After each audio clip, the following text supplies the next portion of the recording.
आपलं चॅप्टर सुरू आहे करंट इलेक्ट्रिसिटी. मागच्या व्हिडिओमध्ये तुम्ही पोटेन्शियोमीटर शिकले होते. या पोटेन्शियोमीटरचा एक यूज शिकले होते तुम्ही to compare the EMF of two cells. E1/E2 is equal to L1/L2 असा फॉर्म्युला काढला होता. तेव्हा व्हिडिओमध्ये असलेला असेल मी ε1/ε2 L1/L2. एक कंपॅरिझन होतं EMF of two cells by using the individual method or separate method. Epsilon लिहायला प्रॉब्लेम होत असेल तर आपण E1/E2 लिहू, L1/L2. सेम मिनिंग आहे.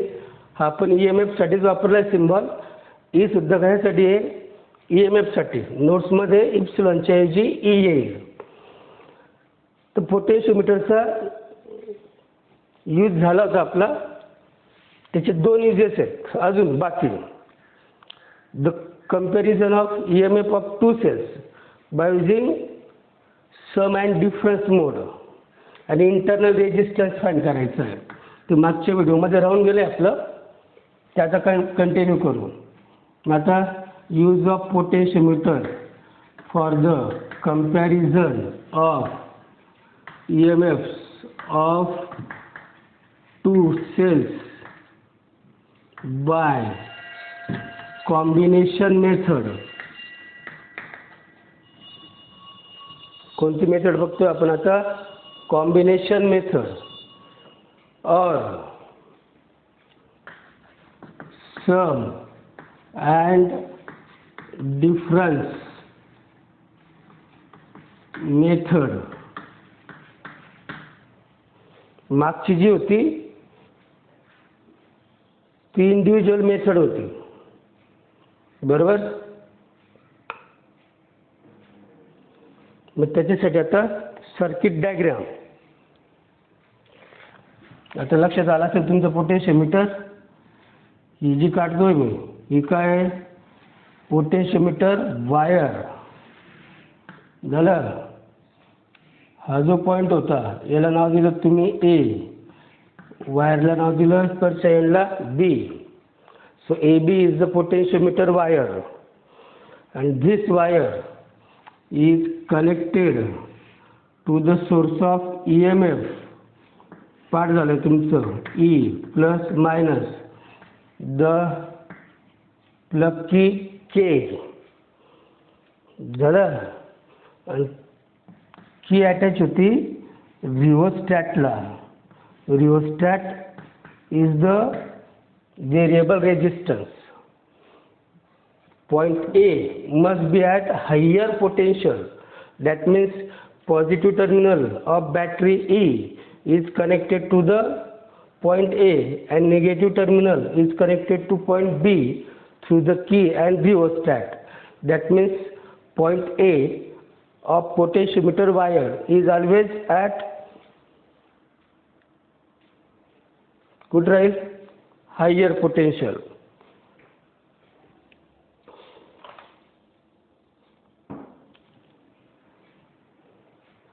आता जी मेथड शिकतोय आपण तिचं नाव दिलंय सम अँड डिफरन्स मोड.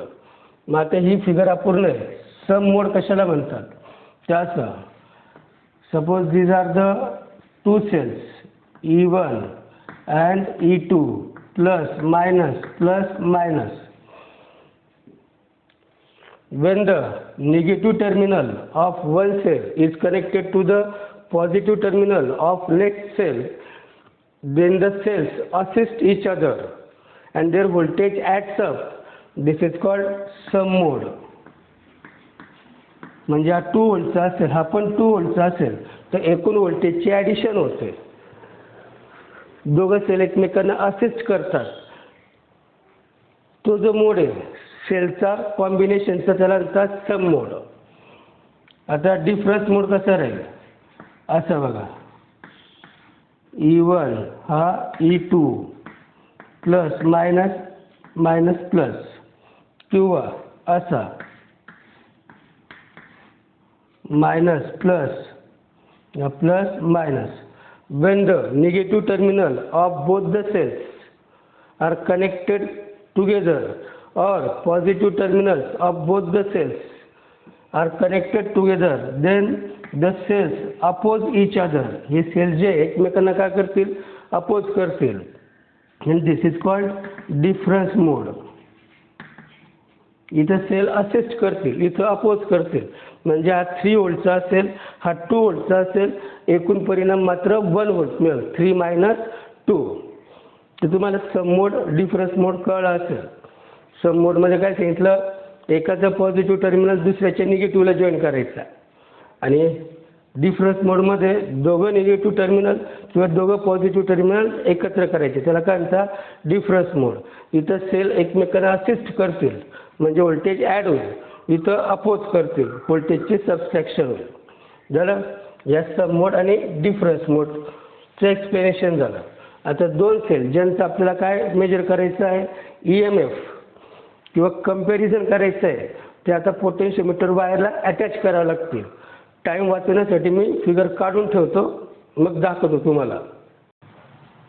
बघा, मग 2 सेल्स घेतले आपण, E1 आणि E2. त्यांना जॉईन करताना 4 वे कीमध्ये अटॅच केलं आहे. इंडिव्हिज्युअल मेथडमध्ये 2 वे स्विच होता, आता 4 वे स्विच म्हणजे त्याला 4 कीज असतात, 1, 2, 3 आणि 4.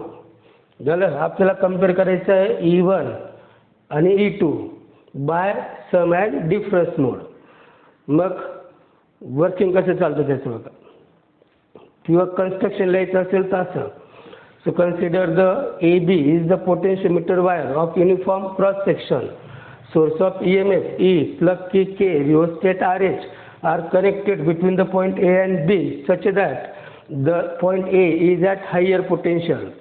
The cells whose EMF E1 and E2 are connected through the 4-way switch, and the common terminals of the switch is connected to the galvanometer, and this galvanometer is connected to the jockey. jockey म्हणजे metal strip असते. आता exact experiment कसा करायचा, close the key K, close the key K1 and K3. सुरुवातीला काय काय बघा, close की K, K1 and K3. ही कायमच चालू राहिली की, मेन की सर्किट डायग्राममध्ये. Now close the key K1 and K3 so that the cells are in sum mode. सम मोडचा अर्थ सांगितलं तुम्हाला, पॉझिटिव्ह निगेटिव्ह एकमेकांना कनेक्ट होऊन जातील. Due to that the galvanometer shows the deflection. With the help of jockey find the null point such that galvanometer shows 0 deflection. जेव्हा 1, 3 की close कराल तुम्ही, गॅल्व्हनोमीटर डिफ्लेक्शन दाखवेल. हा जो जॉकी हा टच करायचा वायर AB वर आणि कोणता पॉईंट शोधायचा, null point. Suppose L1 be the length between point A and null point. That means L1 is the length corresponds to sum mode. For that equation असे तयार होतं, मग E1 plus E2 is equal to L1, equation first. Now open the key K1 and K3. K1 and K3 open केली, open केली म्हणजे आपल्या भाषेत बंद केली. And close the key, close the keys K2 and K4 so that the cells becomes in difference mode. Cell कसे जोडले जातील आता, डिफरन्स मोडमध्ये, म्हणजे पॉझिटिव्ह पॉझिटिव्ह किंवा निगेटिव्ह निगेटिव्ह टर्मिनल जॉईन होतील. Again the galvanometer shows the deflection. Touch the jockey on various points of the wire AB and find the point such that the galvanometer shows the 0 deflection, and that point is the null point. Again measure the length between the point A and that null point. Suppose for that L1 be the length for difference mode. difference mode साठी length किती आली समजा L2. So for that E1 minus E2. मी बोललो होतो difference मोडमध्ये cells एकमेकांना oppose करतात, मग दोघांच्या व्होल्टेजच्या किंवा ई एम एफच्या सबस्ट्रॅक्शन एवढा इफेक्टिव्ह ई एम एफ राहील. आपण इथं कन्सिडर केलं आहे E1 ग्रेटर दॅन E2, म्हणून E1 मायनस E2 लिहिला मी, is equal to K L2. झालं. इथं पण K L1, where K is the potential gradient, potential gradient of the potentiometer wire. Equation second. याला डिवाइड करा. Dividing equation first by equation second. कसं येईल मग? E1 plus E2, E1 minus E2 is equal to L1 upon L2. के काय होऊन जाईल? Cancel होईल. झालं. आता फक्त हे सॉल्व करायचं आहे. त्यासाठी तुम्हाला 9th स्टँडर्डला जावं लागेल किंवा क्रॉस मल्टिप्लिकेशनने पण होईल ते, पण सोपं. बघा मग आपल्याला फाईंड करायचं आहे E1 अपॉन E2 याच्यावरून. मग याचं काय करायचं? कंपोनेंडो दहावीला होतं तुम्हाला, 9thला पण होतं. अँड डिव्हिडेंडो. कंपोनेंडो आणि डिव्हिडेंडो म्हणजे मराठी भाषेत योग वियोग क्रिया. अंशात छेद मिळवायचा, अंशातून छेद वजा करायचा, असं असतं. म्हणजे असा E1 प्लस E2 याच्यात ॲड करायचा डिनॉमिनेटर, म्हणजे E1 मायनस E2. खाली अंशातून छेद मायनस करायचा, न्यूमरेटरमधून डिनॉमिनेटर सबट्रॅक्ट करायचा. मग E1 plus E2 minus E1 आणि plus E2 is equal to, इकडं पण तसंच अंशात छेद मिळवला, L1 plus L2, L1 minus L2. इथं काय कॅन्सल होतं बघा, plus minus cancel, plus minus cancel. E1 plus E1 2E1 upon 2E2 is equal to L1 plus L2, L1 minus L2. 2 cancel. So E1 upon E2 is equal to L1 plus L2, L1 minus L2. This is the final comparison of EMF. By using this formula, we can compare the EMF of two cells by using the potentiometer and sum and difference method. L1 ही जी length होती ती balancing length होती sum मोडसाठी, आणि L2 ही length balancing length आहे difference मोडसाठी. So this is the second use of potentiometer. पहिला यूज आपला ऑलरेडी झालेला आहे लेक्चरमध्ये, मागच्या व्हिडिओमध्ये. आता पोटेन्शियोमीटरचं अजून एक ॲप्लिकेशन बाकी आहे, to find the internal resistance of cell. तो क्वेश्चन घेऊ मग आता.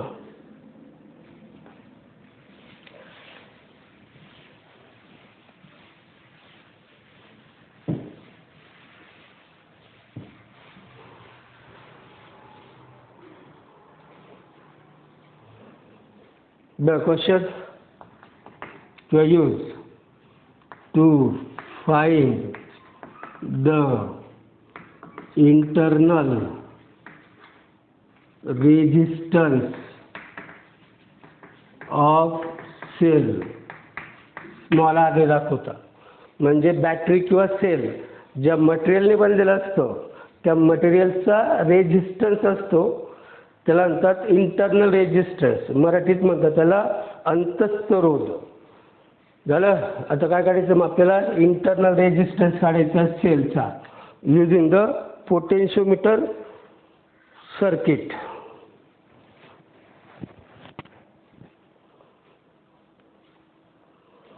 त्यासाठी पुन्हा काय काढावं लागेल आपल्याला?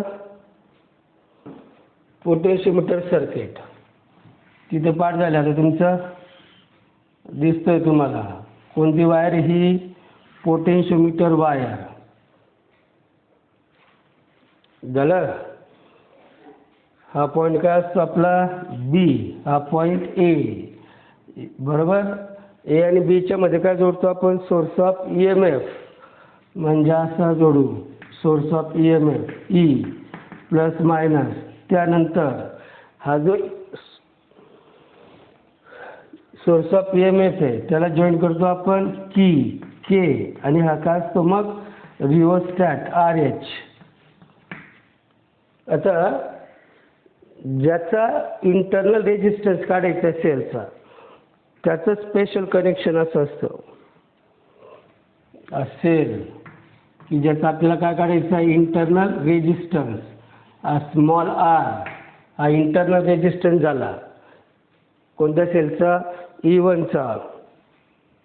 त्याला प्लग की जॉईन करायचा असा, प्लग की. आणि हा रेजिस्टन्स बॉक्स किंवा नॉन रेजिस्टन्स आर, ही वायर पॉईंट एला अटॅच करायची.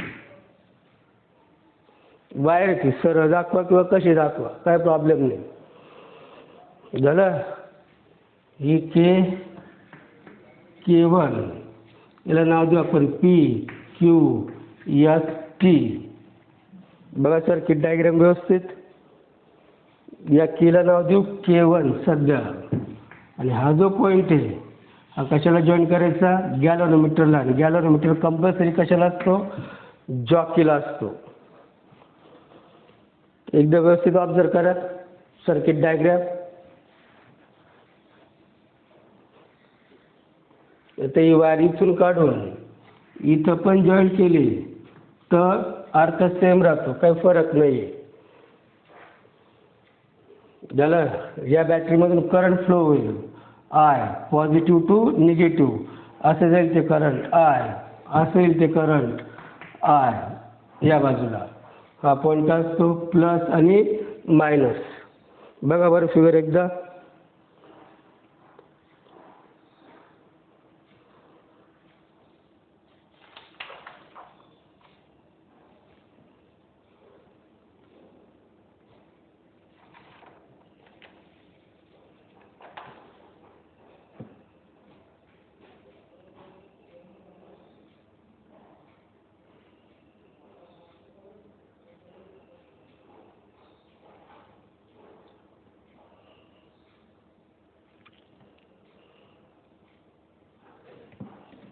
पाहिले.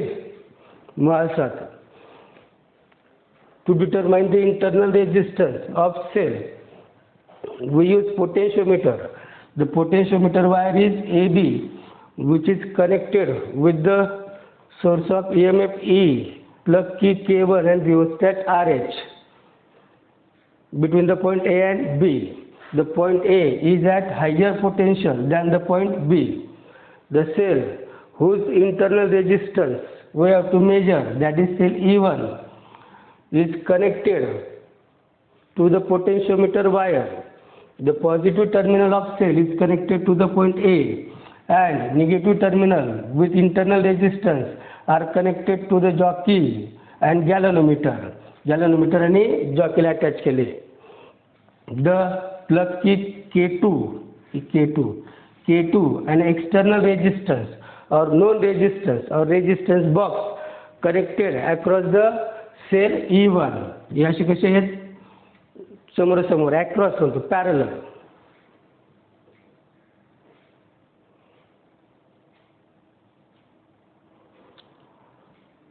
मग आता वर्किंग कसं राहील, आता वर्किंग बस सुरुवातीला काय करायचं, close the key K1 and open the key K2.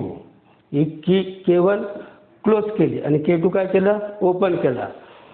मग वापस close the key K1, open the key K2, so that circuit consists of source of EMF E and E1. Now for that the galvanometer shows the deflection. नेहमी सारखंच बोलायचं. मग touch the jockey on potentiometer wire and find the point such that galvanometer shows the zero deflection and that point is null point. Suppose the length between the point A and null point is L1 and that correspond to this length correspond to the EMF E1. म्हणजे मग आपण equation मागच्यासारखं लिहू शकतो, E1 is equal to K L1.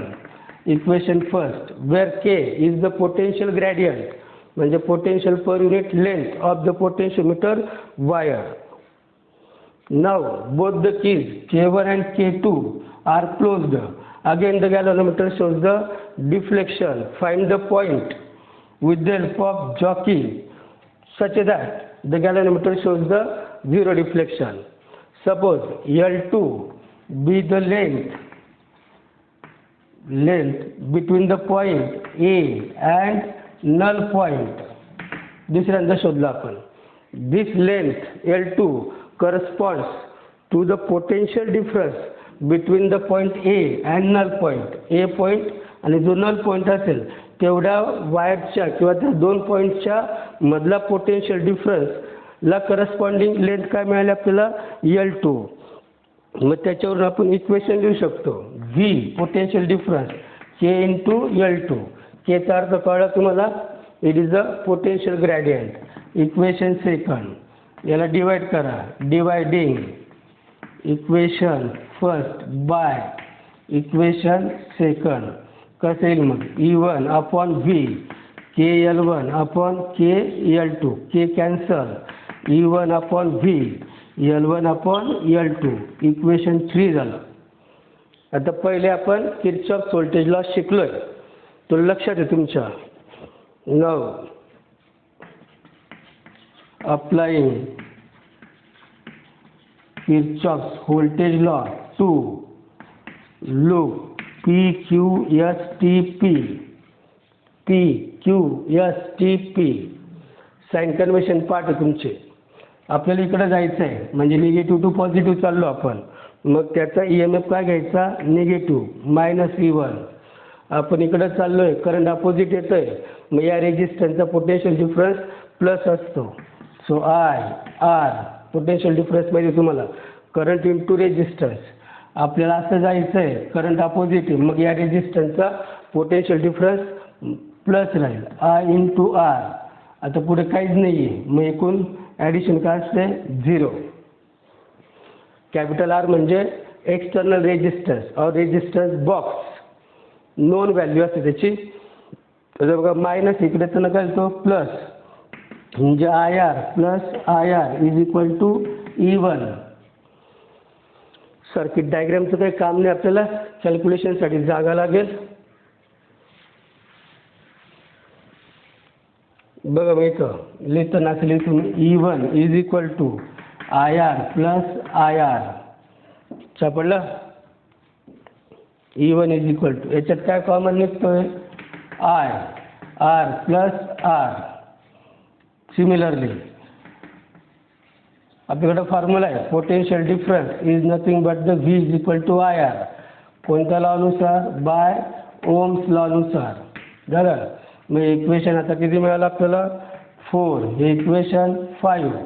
याला divide करा. Dividing equations बघा मग E1 upon V is equal to R plus R upon IR. I काय झाला cancel. E1 upon V R plus R upon R. Equation 6. आता नीट बघा equation 3 आणि equation 6 दोघांची लेफ्ट हँड साईड सारखी म्हणजे राईट हँड साईड सुद्धा कशी राहील सारखी. सो कम्पेरिंग इक्वेशन 3 अँड 6 कसं लिहू शकतो आपण R plus R upon R is equal to L1 upon L2. याचं डिनॉमिनेटर सेपरेट करा. काय येईल बघा R upon R upon R is equal to L1 upon L2. Denominator separate केला. R कॅन्सल म्हणजे तिथं 1 राहील. R plus 1 is equal to L1 upon L2. So R upon R L1 upon L2 minus 1. So R upon R is equal to हा इकडं आला याने याला multiply जर केलं L1 minus L2 upon L2. आपल्याला स्मॉल R काढायचं होतं इंटरनल रेजिस्टन्स इकडे येतो R L1 minus L2 upon L2. So this is the formula for internal resistance of cell of EMF E1 by using the potentiometer.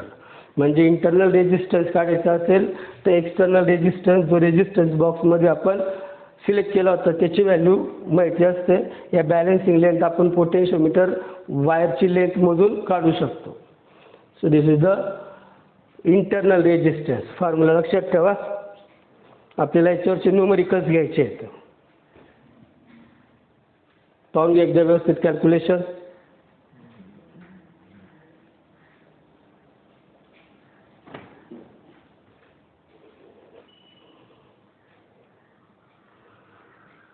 आता आपले numericals बाकी आहे. पोटेन्शियोमीटरवरचे metre ब्रिजचे झाले आपले. Comparison of EMF by individual method, by combination method आणि internal रेजिस्टन्सवरचे ते आज घेऊन टाकू आपण. झालं मग. इंटरनल रेजिस्टन्सचा फॉर्म्युला, कोणत्याही सेलचा जो इंटरनल रेजिस्टन्स असतो तो त्या सेलमध्ये कोणतं मटेरियल भरलं आहे आपण, नेचर ऑफ मटेरियलवर डिपेंड असतो. त्यानंतर इलेक्ट्रोड्स त्याच्यात असलेले प्लस आणि मायनस, त्या इलेक्ट्रोड्समधलं डिस्टन्स त्याच्यावर डिपेंड असतं. बा मग लक्ष द्या. आता पहिली मेथड होती आपली कंपॅरिझनची EMFच्या. Separate method or individual method, त्याचा फॉर्म्युला असा होता. कॉम्बिनेशन मेथड और सम और डिफरन्स मेथड, त्याचा फॉर्म्युला आत्ताच काढला आपण, बरोबर. आणि एक इंटरनल रेजिस्टन्स काढला R, L1 मायनस L2 आपण का होता तो L2. याच्यावरचे न्यूमरिकल्स थेरीची नोट्स तर मी पाठवून देतो, पण आता तुम्हालाही सवय झालेली आहे न्यूमरिकल्स पॉज करून लिहून टाकायचे. त्यानं ते बऱ्यापैकी मी माझ्या मनाने घेतो आणि शेवटी मग टेक्स्टबुकमधले न्यूमरिकल्स असतात.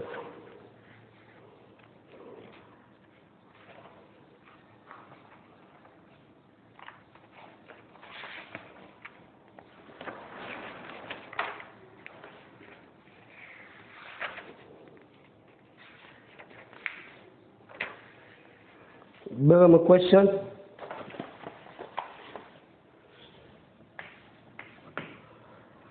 In potentiometer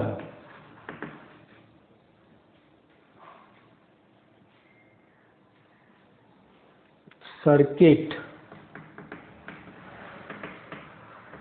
the length of potentiometer wire is 4 meter. शक्यतो वेळ वाचवण्याचा प्रयत्न करायचा. मी जेव्हा न्यूमरिकल लिहितोय माझ्या बरोबरीनेच तुम्ही लिहून टाकायला पाहिजे. न्यूमरिकल सांगितलं मी तुम्हाला, नोटबुक, पेन, लॉक टेबल जवळ ठेवायचा.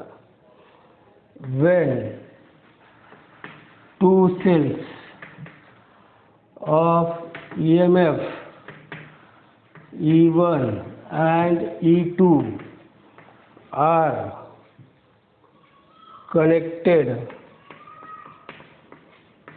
so as to assist each other, the balancing length is found to be 2.7 meter when the cells are connected so as to oppose each other. The balancing length is found to be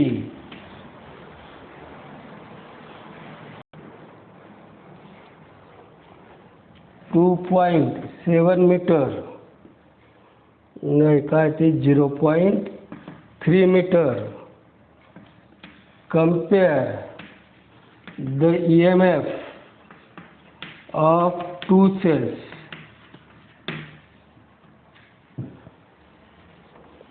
बघा तर वाचा, numerical वाचा व्यवस्थित.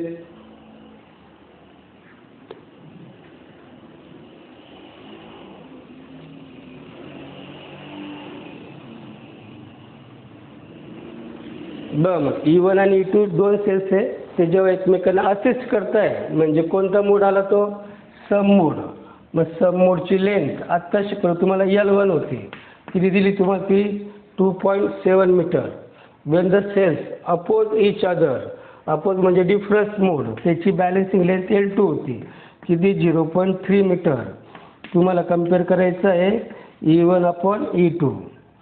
Formula तुमच्याकडे bye काय सम and difference मोड.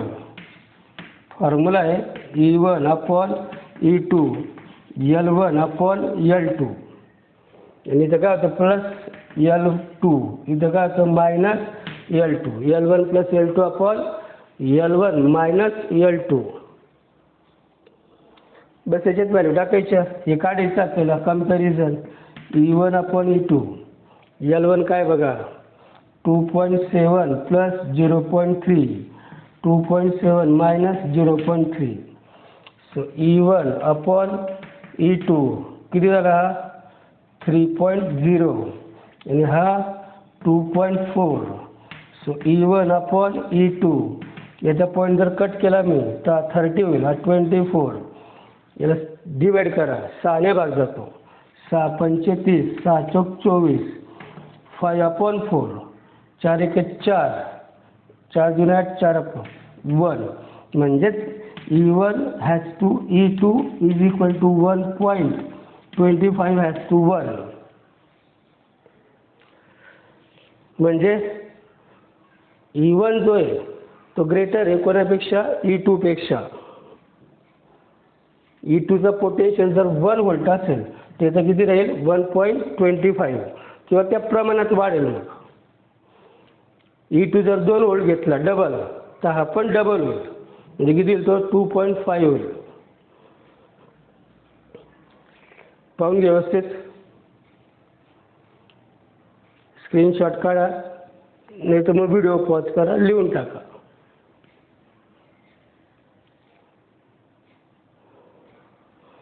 पुढचा problem मग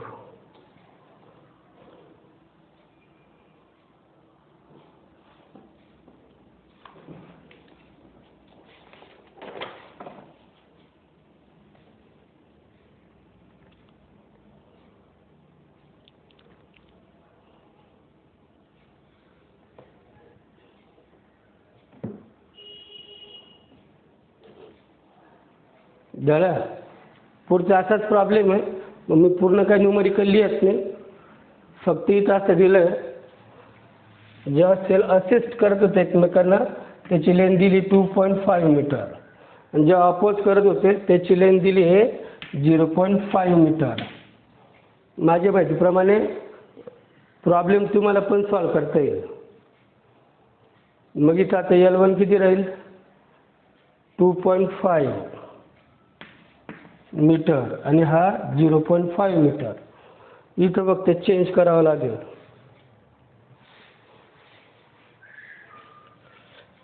कसं राहील मग आता L1 2.5 प्लस 0.5, 2.5 मायनस 0.5, 2.5 प्लस 0.5 किती येतोय 3.0 आणि हा किती येईल 2.0.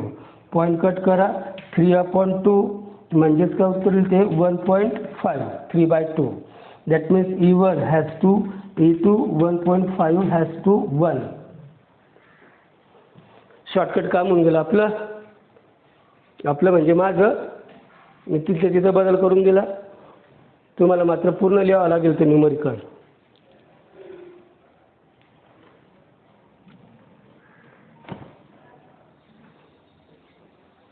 लिहा मग लवकर.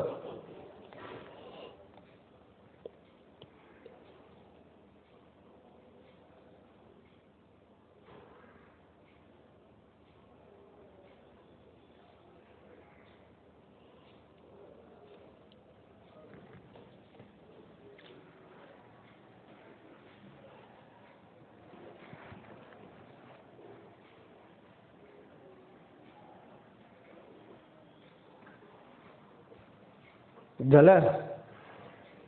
अजून एक न्यूमरिकल घेऊ आपण ते इंटरनल रेजिस्टन्सवर. म्हणजे फॉर्म्युला समजायला लागतो आपल्याला नेमकं काय तो formula.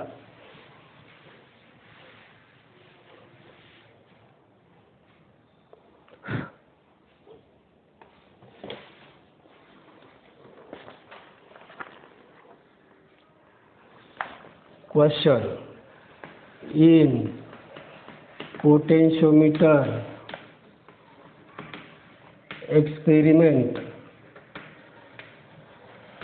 a cell is balanced by length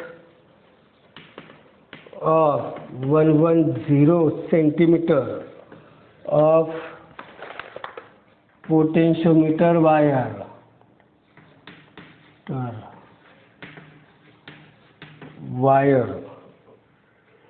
When the resistance म्हणजे एक्सटर्नल रेजिस्टन्स कॅपिटल आर होता तो of 20 ohm is connected across it, the cell is balanced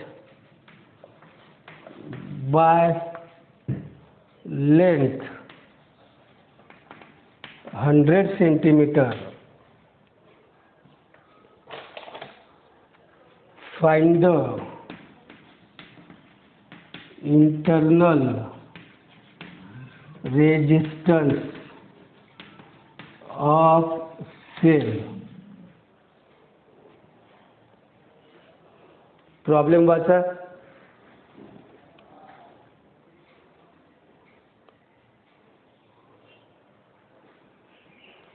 बघा सुरुवातीला आपण K1 चालू केली होती, K2 ओपन केला होता एक्सपेरिमेंटमध्ये. ती जी लेंथ होती ती L1 होती. सो L1 दिली तुम्हाला 110 सेंटीमीटर. जेव्हा दोघं की चालू केल्या होत्या तेव्हा त्याच्यात रेजिस्टन्स पण आला होता सर्किटमध्ये. तेव्हाची लेंथ L2 दाखवली होती आपण, ती दिली इथं 100 सेंटीमीटर. एक्सटर्नल रेजिस्टन्स दिला आहे 20 ओम. स्मॉल आर काढायचा आहे. फॉर्म्युला तुम्हाला आत्ता शिकवला. R is equal to R L1 minus L2 upon L2. R is equal to R means internal resistance 20 ohm. L1 दिला आहे 110 मायनस 110 अपॉन L2 म्हणजे 100. So R is equal to 20 किती उरला 10 का अपॉन 100. सोपं आहे. 0 0 cancel, 0 cancel. R is equal to 2 ohm. मग त्या सेलचा इंटरनल रेजिस्टन्स किती राहील 2 ओम इतका राहील.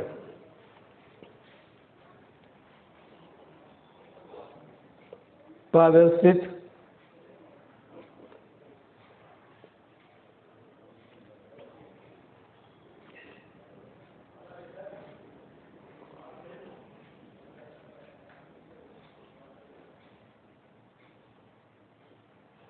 झालं.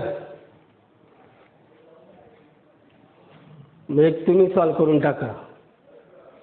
हा लिहिल्यानंतर मी याच्यातच बदल करतो. ही 90 cm घ्या. झालं. हा जो आहे 10 ओहम घ्या आणि हा 80 cm घ्या आणि ॲन्सर काढा. काय जास्त कठीण नाही, फक्त अंक बदलले मी तुमचे ते न्यूमरिकलचे. ते करण्यामागे कारण तुमचा फॉर्म्युला पाठ होऊन जाईल. जेव्हा तुम्ही डबल लिहिता तो फॉर्म्युला पाठ असणं गरजेचं आहे. लिहून घ्या बरोबर. बाकीचं पुढच्या व्हिडिओमध्ये राहील मग. आणि थोडंसं लेक्चर्सचे क्रमांक जे आहे ना मागे पुढे झालेले आहे, पण मी टाकताना क्रमानेच टाकतोय. आणि लेक्चर सिरियलीच पाहिजे असतात. 10चा टेबल पाठ झाला असेल तर 15च्या टेबलकडे पाठ म्हणजे आपण लर्न करायला पाहिजे. तुम्ही डायरेक्ट 25चा लर्न कराल तर प्रॉब्लेम होईल. मल्टिप्लिकेशन आलं तर डिवाइड येतं.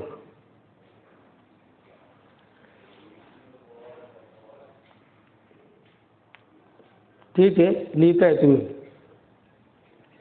थोडंसं चॅप्टर राहिलं आपलं. 2 डेरिवेशन बाकी फक्त. ॲमीटर आणि व्होल्टमीटर. पुढच्या 2 व्हिडिओमध्ये संपून जातील आणि एखादा एक्स्ट्रा व्हिडिओ मी न्यूमरिकलचा बनवून पाठवून देईल तुम्हाला. ठीक आहे.